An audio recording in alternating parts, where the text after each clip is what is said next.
Курай – символ истории башкирского народа. И не случайно концерт сегодня начинают его мотивы. Ровно 100 лет назад в этот день Башкирия стала первой советской автономией в составе РСФСР. Это был жизненно важный шаг для объединения молодой Советской Республики.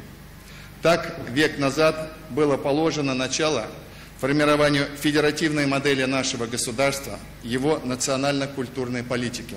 Башкортостан и Татарстан – схожая культура, традиции и даже языки. К жителям республики с поздравлениями Рустам Минниханов обращается на татарском. Башкортостан килешекте дагырлап турар. Пусть Башкортостан будет сильным, пусть наши народы живут дружно и сотрудничают ради общего блага, говорит Рустам Минниханов. В подарок от президента Татарстана картина Абракабсгильдина «Акмула», что весьма символично, ведь он известный татаро-башкирский просветитель. Рустам Минниханов чуть позже скажет журналистам: мы не только соседи, мы еще и деловые партнеры. Мы взаимозависимы, мы друг друга дополняем. И это очень важно. Мощнейший инвестиционный конгресс у вас, мощнейший у нас. И они тоже не конкурируют, они наоборот друг друга дополняют.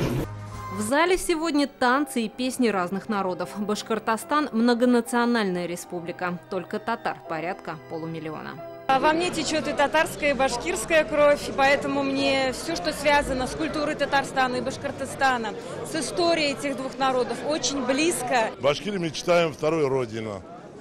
Уже больше своей жизни живу в Башкирии. Башкортостан – это кладница России. И не только по богатству, а по отношению людей друг к другу. Фотовыставки, картины, арт-объекты. Этот год для Башкирии богат на события. В рамках празднования столетия Башкортостана в апреле в Уфе пройдут Дни Республики Татарстан. Елена Веселова, Милюша Латыпова, Рузель Имамов, ТНВ, Уфа.